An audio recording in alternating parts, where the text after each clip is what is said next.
El sol apenas comenzaba a asomar sobre el horizonte cuando llegamos a aquella estación de autobuses en las afueras de la Ciudad de México. Mi esposo Roberto y yo llevábamos 2 horas de viaje desde nuestra pequeña casa en el pueblo, confiando en las palabras de nuestro hijo Alejandro, quien nos había prometido que nos llevaría a conocer su nueva casa en un fraccionamiento moderno. «Esperen aquí un momento, voy a comprar los boletos para el siguiente tramo del viaje», nos dijo con una sonrisa que ahora, mirando hacia atrás, reconozco como falsa y ensayada. «Déjame las maletas, papá, para que no te canses cargándolas». Roberto, con sus 83 años y las rodillas que ya no respondían como antes, agradeció el gesto y le entregó nuestras 2 maletas viejas que contenían todo lo que habíamos traído de nuestra vida anterior. Yo tenía 79 años y mis manos temblaban ligeramente por el Parkinson que había comenzado a manifestarse hacía 2 años. Nos sentamos en aquella banca de metal oxidado, observando cómo Alejandro se alejaba hacia la taquilla con nuestro equipaje. La estación estaba relativamente vacía a esa hora temprana de la mañana. Algunos viajeros dormitaban en las bancas. Un par de vendedores ambulantes comenzaban a instalar sus puestos de tamales y café, y el olor a diésel de los autobuses que entraban y salían llenaba el aire matutino. Pasaron 10 minutos, luego 20, después media hora. Roberto comenzó a inquietarse, mirando constantemente hacia la zona de taquillas donde nuestro hijo había desaparecido. «Tal vez hay mucha fila», le dije, tratando de calmar tanto a mi esposo como a mí misma, aunque un presentimiento oscuro comenzaba a crecer en mi pecho. Cuando pasó 1 hora completa, Roberto intentó levantarse para ir a buscar a Alejandro, pero sus piernas flaquearon y tuvo que volver a sentarse. Yo fui entonces caminando lentamente entre los grupos de personas que ahora llenaban la estación con el avance de la mañana. Pregunté en la taquilla, describí a nuestro hijo, pero la empleada me miró con indiferencia y dijo que había visto a muchas personas esa mañana y no recordaba a nadie con esa descripción. Recorrí toda la estación, cada rincón, cada pasillo, cada plataforma de abordaje. Alejandro había desaparecido y con él nuestras maletas, nuestros documentos importantes, los 3,000 pesos en efectivo que habíamos llevado. Y lo más doloroso, la certeza de que teníamos un hijo que nos amaba. Cuando regresé a la banca donde Roberto me esperaba, mi esposo leyó la verdad en mis ojos antes de que pudiera pronunciar palabra alguna. Nos quedamos sentados allí, 2 ancianos abandonados en medio del bullicio de una estación de autobuses, tratando de comprender cómo habíamos llegado a ese momento de nuestras vidas. Mi nombre es María Elena Rodríguez de Hernández. Nací en 1946 en un pequeño pueblo del estado de Michoacán. Y durante más de medio siglo dediqué cada momento de mi existencia a criar a un hijo que finalmente nos abandonó a mi esposo y a mí como si fuéramos basura que estorbaba en su vida de ciudad. Roberto y yo nos conocimos cuando yo tenía 18 años y él 20. Era un joven trabajador que se ganaba la vida como carpintero, fabricando muebles que vendía en el mercado del pueblo. Nos casamos 1 año después y Alejandro llegó cuando yo tenía 25 años, llenando nuestras vidas de alegría y esperanza. Desde el principio decidimos que nuestro hijo tendría oportunidades que nosotros nunca tuvimos. Roberto trabajaba desde el amanecer hasta el anochecer en su taller de carpintería, creando mesas, sillas, roperos y todo tipo de muebles. Yo complementaba los ingresos tejiendo rebozos y manteles que vendía a los turistas que ocasionalmente visitaban nuestro pueblo.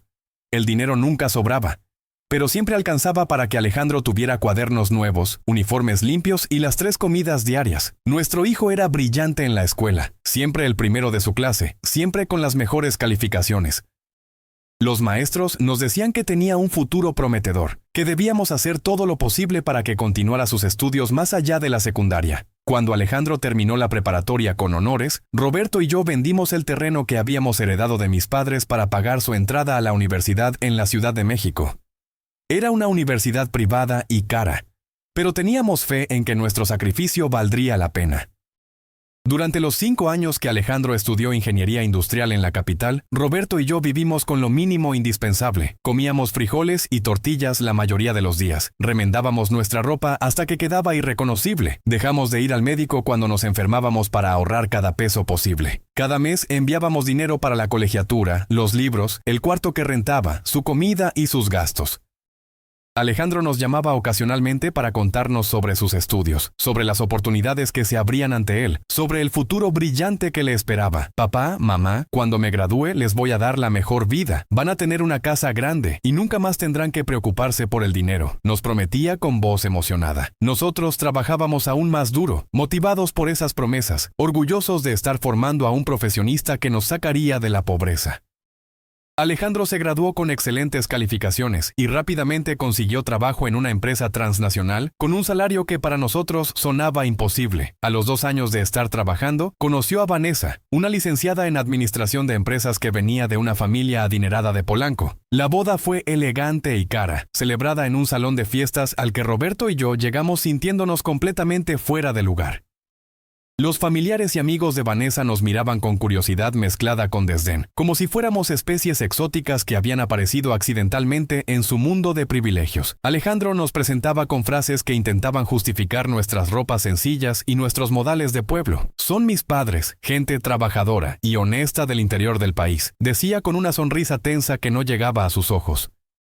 Vanessa nos trataba con una cortesía fría y distante, llamándonos señor y señora en lugar de suegros, manteniendo siempre una distancia física como si temiéramos contagiarle algo.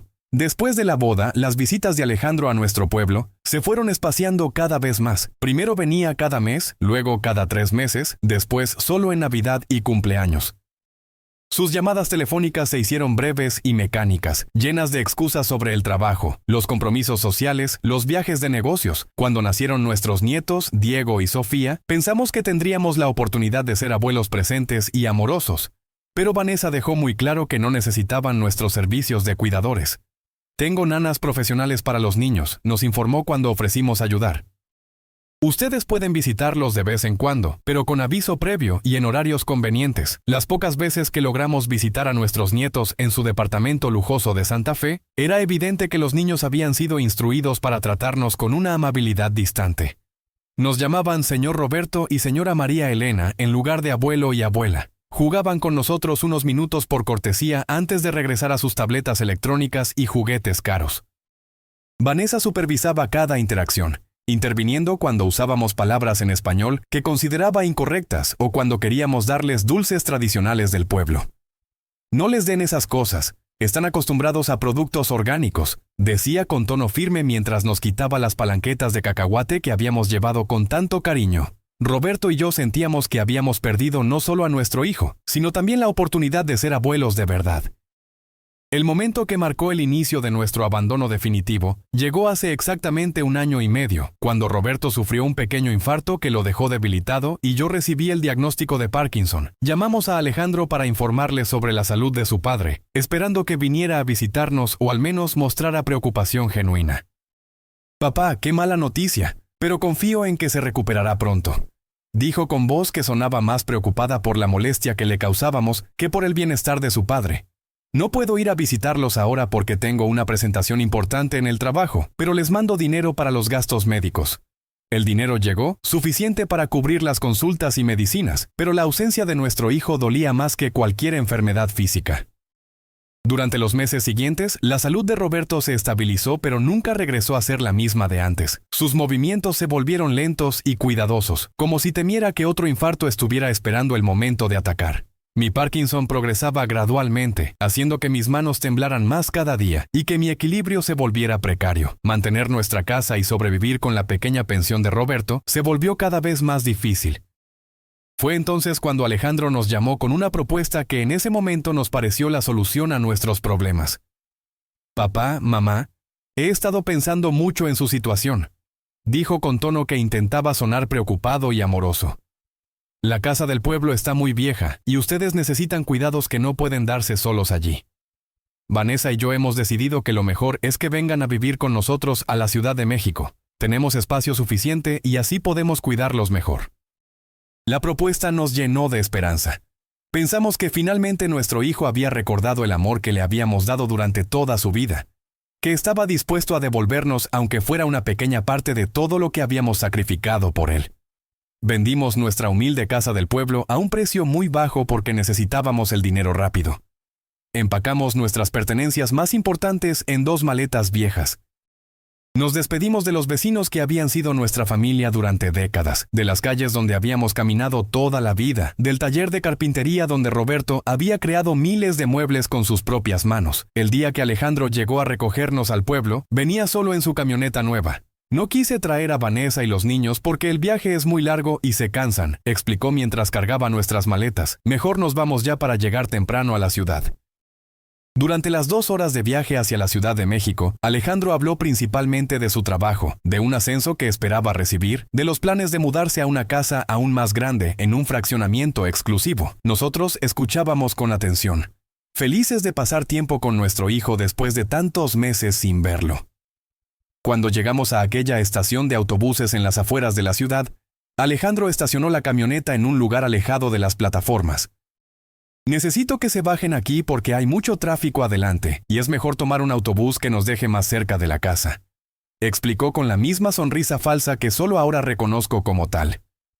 Ustedes espérenme aquí con las maletas mientras voy a comprar los boletos. No tardo nada. Y así fue como terminamos sentados en aquella banca oxidada, esperando a un hijo que nunca regresó, sosteniéndonos el uno al otro mientras la horrible verdad se asentaba sobre nosotros como una lápida de concreto.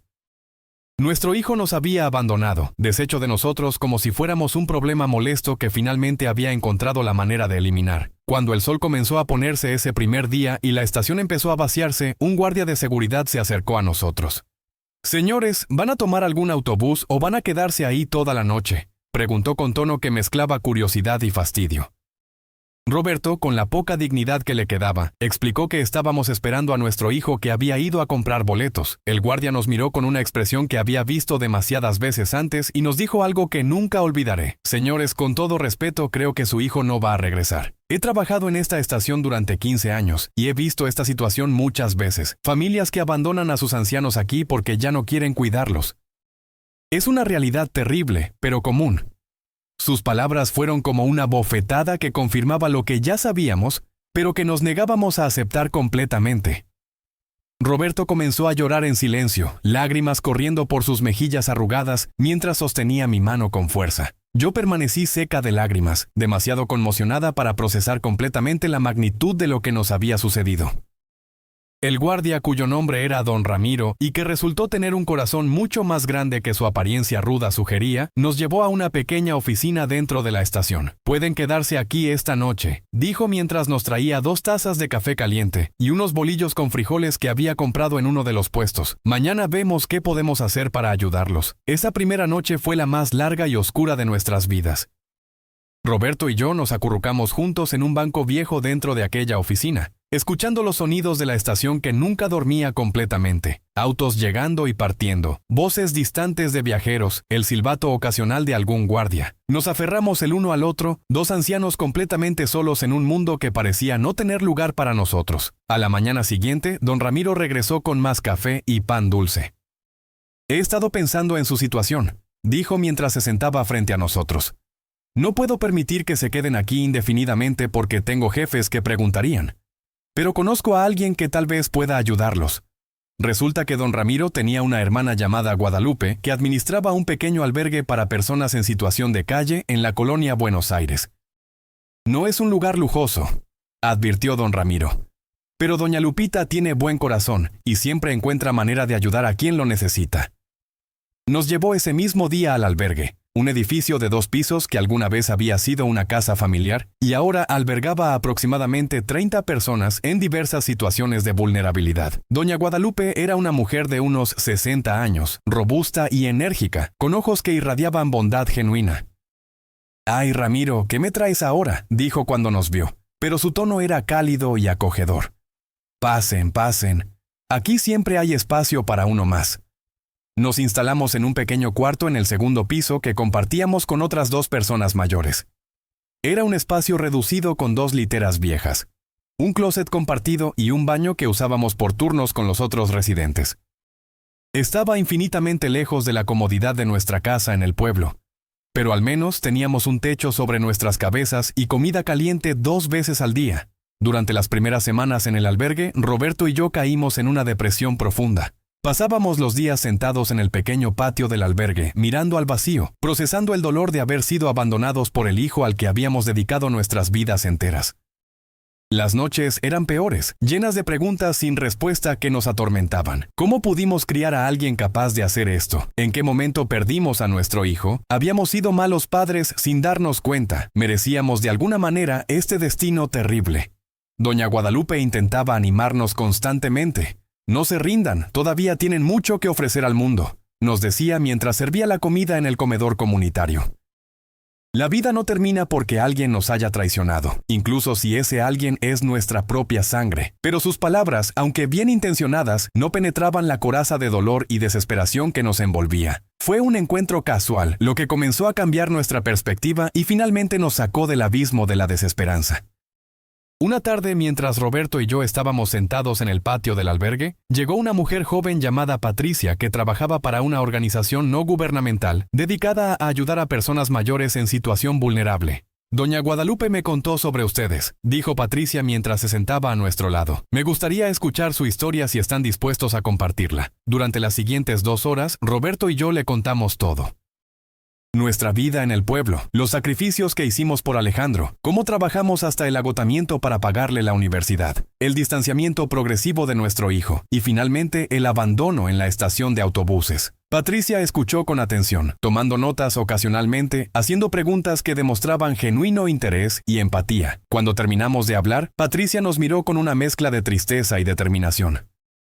Señor Roberto, señora María Elena, lo que les pasó es una injusticia terrible, pero no tiene que ser el final de su historia, dijo con voz firme. Ustedes tienen habilidades, experiencia, décadas de conocimiento. Mi organización ayuda a personas mayores a encontrar trabajo digno o a desarrollar pequeños emprendimientos. Si están dispuestos, me gustaría trabajar con ustedes para encontrar una salida de esta situación. La propuesta nos tomó por sorpresa. A nuestra edad, con nuestras limitaciones físicas, parecía imposible que pudiéramos contribuir económicamente o ser útiles de alguna manera.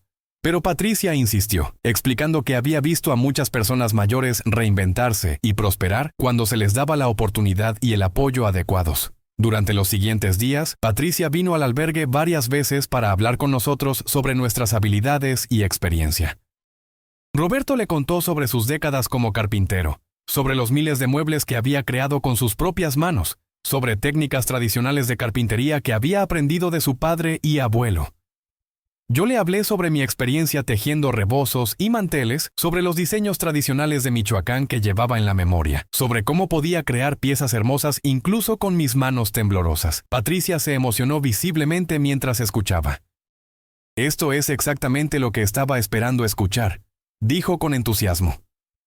Hay un mercado enorme en la Ciudad de México para artesanías tradicionales auténticas hechas por maestros artesanos. La gente está cansada de productos fabricados en masa y busca piezas únicas con historia y alma. Con la ayuda de Patricia y su organización, comenzamos a desarrollar un plan. Roberto empezaría a crear muebles pequeños, cajas de madera talladas, marcos para fotografías, artículos decorativos que no requirieran el espacio ni las herramientas de un taller completo. Yo retomaría el tejido, creando rebozos, manteles y tapetes con diseños tradicionales. Venderíamos nuestros productos en mercados de artesanías y ferias culturales que Patricia nos ayudaría a contactar. La organización nos proporcionó un pequeño préstamo sin interés para comprar materiales iniciales. Patricia nos consiguió un espacio en un mercado de artesanías en la colonia Roma, donde podríamos vender nuestros productos cada fin de semana. Doña Guadalupe nos permitió usar una esquina del patio del albergue como taller improvisado. Roberto comenzó a trabajar con una energía que no había visto en él desde antes del infarto. Sus manos, aunque ya no tan firmes como antes, recordaban cada movimiento, cada técnica, cada secreto de la carpintería tradicional.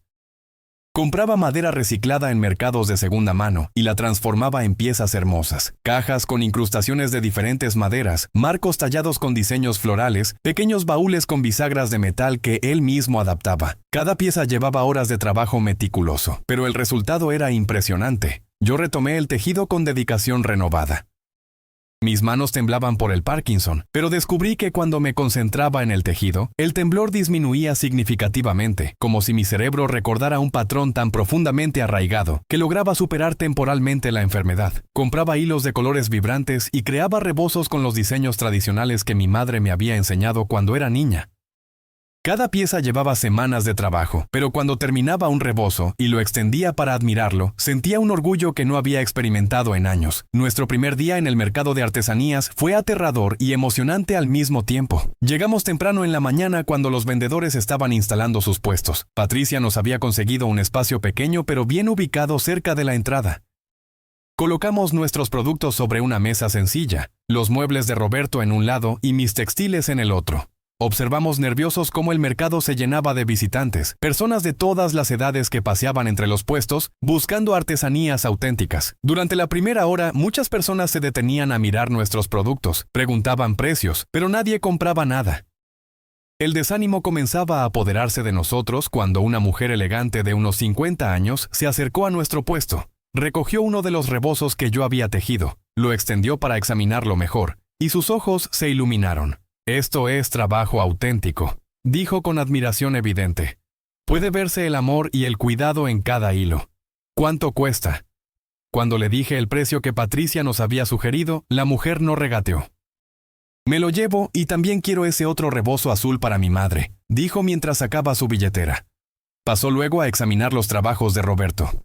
«Mi esposo hace muebles pequeños con técnicas tradicionales de Michoacán», expliqué con orgullo creciente. «Cada pieza es única y está hecha completamente a mano». La mujer compró también 2 cajas talladas y un marco para fotografías. Antes de irse, nos pidió nuestros datos de contacto. «Tengo muchas amigas que buscan este tipo de artesanías auténticas», dijo mientras anotaba nuestro número telefónico en su celular. «Las voy a mandar a este puesto». Aquella primera venta fue como abrir una compuerta. Durante el resto del día vendimos más de la mitad de nuestros productos. Las personas que compraban eran principalmente mujeres de clase media y alta que apreciaban el trabajo artesanal auténtico y estaban dispuestas a pagar precios justos por piezas únicas. Muchas nos hacían preguntas sobre las técnicas que usábamos, sobre la historia detrás de los diseños, sobre nuestra vida en Michoacán. Descubrimos que nuestra historia, la de 2 artesanos tradicionales que habían dedicado sus vidas al oficio, agregaba valor a nuestros productos. Cuando regresamos al albergue esa noche, llevábamos más dinero del que habíamos visto junto en meses. No era una fortuna, pero era suficiente para comprar más materiales, para contribuir con algo a Doña Guadalupe por nuestra estancia en el albergue y para sentirnos nuevamente útiles y valiosos. Durante los siguientes meses, nuestro pequeño negocio de artesanías creció de manera constante. Desarrollamos una clientela fiel de personas que regresaban cada semana buscando nuestros nuevos productos. La señora que había hecho nuestra primera venta cumplió su promesa y nos recomendó con sus amigas, quienes a su vez nos recomendaron con otras personas. Roberto perfeccionó sus técnicas, experimentando con diferentes combinaciones de maderas y diseños cada vez más elaborados. Yo expandí mi repertorio de tejidos, incorporando diseños de diferentes regiones de Michoacán que recordaba de mi infancia. Patricia nos ayudó a conseguir espacios en otras ferias artesanales alrededor de la ciudad. Participamos en bazares navideños, festivales culturales, mercados orgánicos donde nuestros productos se vendían excepcionalmente bien. Algunas tiendas de decoración boutique comenzaron a contactarnos para vender nuestras piezas en consignación. Un año después de haber sido abandonados en aquella estación de autobuses, Roberto y yo habíamos transformado completamente nuestras vidas. Nos mudamos del albergue a un pequeño departamento de un cuarto en la colonia Doctores que podíamos pagar con nuestros ingresos. No era lujoso, pero era nuestro, un espacio donde podíamos trabajar sin interrupciones y dormir sin compartir el cuarto con extraños. Habíamos establecido una pequeña empresa artesanal que generaba ingresos estables.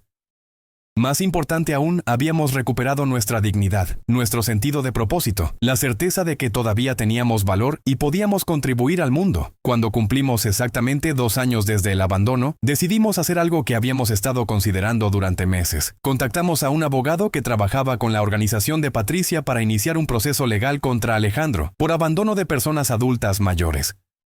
No lo hacíamos por venganza ni por dinero, lo hacíamos porque necesitábamos cerrar ese capítulo de nuestras vidas de manera oficial y porque queríamos que nuestro hijo enfrentara las consecuencias de sus acciones. El abogado nos explicó que el abandono de personas mayores era un delito en México, castigado con prisión y multas. El proceso legal obligaría a Alejandro a comparecer ante un juez y a explicar por qué nos había abandonado. También podríamos demandar la devolución del dinero de la venta de nuestra casa, que técnicamente nos había sido robado bajo engaños. Fue el abogado quien localizó a Alejandro y le notificó sobre la demanda. Unos días después, recibimos una llamada de nuestro hijo. Era la primera vez que escuchábamos su voz en 2 años. «Papá, mamá, ¿qué es esto de una demanda?», dijo con tono que mezclaba sorpresa e indignación. «¿Pueden explicarme qué está pasando?». Roberto, con una calma que me sorprendió, respondió. «Alejandro, nos abandonaste en una estación de autobuses hace 2 años. Nos dejaste allí sin dinero, sin documentos, sin ninguna manera de sobrevivir. Ahora enfrentarás las consecuencias legales de tus acciones. Hubo silencio al otro lado de la línea, luego una serie de excusas atropelladas. No fue abandono, solo necesitaba tiempo para preparar todo. Iba a regresar por ustedes. Hubo un malentendido, las cosas se complicaron con el trabajo y con Vanessa. Cada excusa sonaba más hueca que la anterior. Alejandro, tuviste 2 años para regresar, para llamar, para al menos verificar si estábamos vivos, respondí con voz firme. No lo hiciste porque no te importamos. Ahora enfrentarás un juez que decidirá tu castigo. Nuestro hijo intentó entonces apelar a nuestros sentimientos paternales.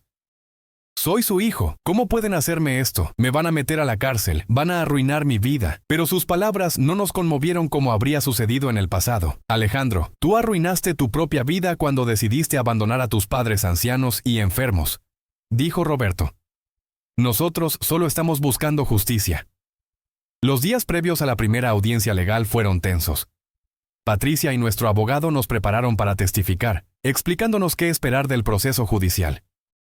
Doña Guadalupe y don Ramiro, el guardia de seguridad que nos había ayudado aquella primera noche, accedieron a testificar como testigos de nuestra situación después del abandono. Cuando llegó el día de la audiencia, Roberto y yo nos vestimos con nuestra mejor ropa y nos dirigimos al juzgado acompañados de Patricia. Era un edificio grande y intimidante lleno de personas que iban y venían con papeles en las manos. Esperamos en una sala junto con nuestro abogado hasta que nos llamaron a la sala de audiencias. Cuando entramos, vimos a Alejandro sentado junto a su propio abogado al otro lado de la sala. Nuestro hijo había cambiado en esos 2 años. Se veía más delgado, tenía ojeras profundas y su ropa, aunque profesional, no tenía el brillo de lujo que recordábamos. Cuando nuestras miradas se encontraron, Alejandro bajó los ojos, incapaz de sostener nuestra mirada. La audiencia duró varias horas. El abogado de Alejandro argumentó que había habido un malentendido, que nuestro hijo nunca tuvo intención de abandonarnos, que había surgido una emergencia laboral que le impidió regresar a buscarnos a la estación. Pero cuando don Ramiro testificó sobre habernos encontrado en la estación y sobre los muchos casos similares de abandono que había presenciado, cuando doña Guadalupe describió el estado deplorable en que llegamos al albergue, cuando Roberto y yo contamos nuestra historia con todos sus dolorosos detalles, fue evidente para todos en la sala que Alejandro había abandonado deliberadamente a sus padres ancianos. El juez, un hombre de unos 60 años con expresión severa, escuchó todos los testimonios antes de hablar. Señor Alejandro Hernández, dijo con voz firme. Usted abandonó a sus padres ancianos y enfermos en una estación de autobuses y no volvió a tener contacto con ellos durante 2 años. Esto constituye el delito de abandono de personas adultas mayores, además de fraude por haberlos engañado sobre la venta de su casa. La sentencia será prisión preventiva mientras se determina la pena definitiva, más la obligación de restituir el dinero completo de la venta de la propiedad con intereses. Cuando los oficiales se acercaron a Alejandro para escoltarlo, nuestro hijo finalmente rompió. Se volteó hacia nosotros con lágrimas corriendo por su rostro. «Papá, mamá, lo siento tanto», gritó mientras los oficiales lo sujetaban. Fue un error terrible. Estaba asustado de las responsabilidades. Vanessa me presionaba. No sabía qué hacer. Por favor, perdónenme. Roberto y yo observamos en silencio mientras se llevaban a nuestro hijo. No sentíamos triunfo ni satisfacción, solo una tristeza profunda por todo lo que se había perdido, por la familia que pudo haber sido y nunca fue. Afuera del juzgado, Patricia nos abrazó. «Sé que esto no es fácil para ustedes, pero hicieron lo correcto», dijo suavemente. Enviaron un mensaje de que las personas mayores tienen derechos y dignidad, que no pueden ser descartadas por sus familias. Las semanas siguientes al juicio fueron difíciles emocionalmente. Roberto y yo procesábamos sentimientos contradictorios sobre haber sido responsables de que nuestro hijo fuera a prisión. Pero también sentíamos una liberación extraña, como si finalmente nos hubiéramos liberado del peso de un hijo que solo nos había causado dolor en los últimos años. Nuestro negocio de artesanías continuó creciendo.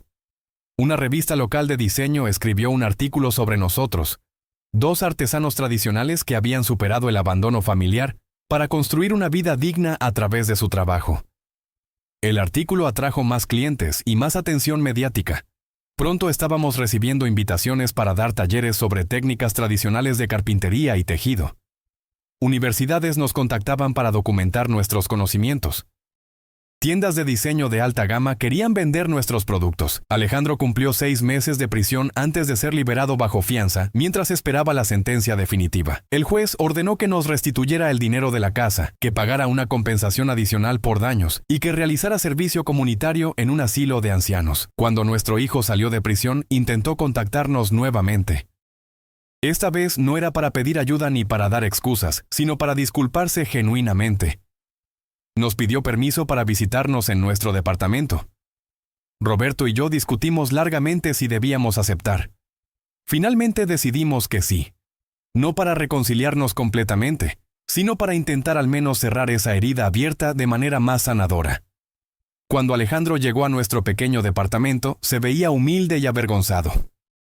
Observó nuestro espacio modesto pero limpio, las piezas de carpintería de Roberto en proceso, mis telares con rebozos a medio terminar. Papá, mamá, no tengo excusas suficientes para lo que hice, comenzó a decir con voz quebrada. Los abandoné de la manera más cruel posible porque estaba avergonzado de ustedes, porque quería fingir que venía de un mundo diferente al que realmente vengo. Vanessa me presionaba constantemente para que los mantuviera alejados de nuestra vida. Yo era tan débil y cobarde que prefería hacerlos desaparecer antes que enfrentar a mi esposa. Durante las siguientes horas, Alejandro nos contó cómo su vida se había derrumbado después de abandonarnos. Vanessa finalmente lo dejó cuando se enteró de lo que había hecho, diciendo que no podía estar casada con alguien capaz de tal crueldad. Perdió su trabajo en la empresa multinacional cuando sus jefes se enteraron del escándalo legal. Sus amigos y conocidos lo evitaban. Incluso sus propios hijos, nuestros nietos, lo miraban con desconfianza y decepción cuando se enteraron de que había abandonado a sus abuelos. Papá, mamá, estos 2 años han sido el infierno que merecía vivir, continuó Alejandro. Perdí todo lo que creía importante, mi familia, mi trabajo, mi reputación, mi paz mental, y todo porque fui tan estúpido como para valorar las apariencias más que a las 2 personas que me dieron todo en la vida. No espero que me perdonen, solo quiero que sepan cuánto lo lamento. Roberto y yo escuchamos en silencio. Cuando Alejandro terminó de hablar, mi esposo fue quien respondió primero. Alejandro, lo que hiciste fue imperdonable y nos causó un dolor que nunca desaparecerá completamente, dijo Roberto con voz firme pero no cruel. Pero también te agradezco porque al abandonarnos, sin darte cuenta, nos diste el empujón que necesitábamos para descubrir que todavía teníamos valor, que podíamos construir una vida digna por nosotros mismos, que no necesitábamos depender de un hijo que claramente no nos valoraba. Agregué mis propias palabras. Alejandro, pasamos 70 y tantos años de nuestras vidas sacrificándonos por ti, trabajando hasta el agotamiento para darte un futuro mejor. Los últimos 2 años han sido los primeros que vivimos realmente para nosotros mismos. Descubrimos pasiones que habíamos olvidado, construimos un negocio exitoso, recuperamos nuestra dignidad. No te perdonaremos fácilmente, pero tampoco te guardaremos rencor para siempre. Nuestro hijo lloró entonces, un llanto profundo y sanador que parecía venir desde el fondo de su alma. Pidió permiso para visitarnos ocasionalmente, no para recuperar una relación padre-hijo tradicional, sino para al menos mantener algún tipo de conexión. Aceptamos con condiciones claras. Podía visitarnos una vez al mes, pero tenía que respetar nuestras vidas independientes y nuestros límites. No toleraríamos más manipulaciones, excusas ni intentos de controlar nuestras decisiones. Hoy, 3 años después de aquel terrible día en la estación de autobuses, Roberto y yo hemos construido una vida que nunca imaginamos posible a nuestra edad. Nuestro negocio de artesanías emplea a 2 personas más, otros adultos mayores que estaban en situaciones similares a la nuestra y que ahora tienen dignidad y propósito a través del trabajo artesanal. Vendemos nuestros productos en 10 ubicaciones diferentes alrededor de la Ciudad de México. Tenemos una página web donde clientes de todo el país pueden hacer pedidos. Damos talleres regulares sobre técnicas tradicionales de carpintería y tejido en centros culturales y universidades. Roberto, a sus 85 años, tiene la energía de un hombre 20 años más joven cuando está trabajando en su carpintería. Sus manos ya no son tan firmes como antes, pero la sabiduría y el conocimiento que posee compensan cualquier limitación física. Yo, a mis 81 años, he aprendido a convivir con mi Parkinson, descubriendo que el tejido es una forma de terapia que mantiene mi mente aguda y mis manos relativamente funcionales. Alejandro viene a visitarnos una vez al mes como acordamos. Trae a nuestros nietos ocasionalmente, Diego y Sofía, quienes ahora nos llaman abuelo y abuela con respeto genuino. Nuestro hijo está reconstruyendo su vida lentamente, trabajando en un empleo más modesto que el anterior pero más honesto. Ha aprendido lecciones dolorosas sobre el valor de la familia, sobre la importancia de honrar a los padres, sobre las consecuencias terribles de la vanidad y la vergüenza falsa. La relación que tenemos ahora con Alejandro es diferente a la que teníamos antes. Ya no somos los padres sumisos y sacrificados que existían solo para complacerlo. Somos individuos con nuestras propias vidas, nuestros propios logros, nuestro propio valor. Y él ha aprendido, dolorosamente, que debe ganarse nuestro respeto y cariño, no simplemente esperarlos por ser nuestro hijo.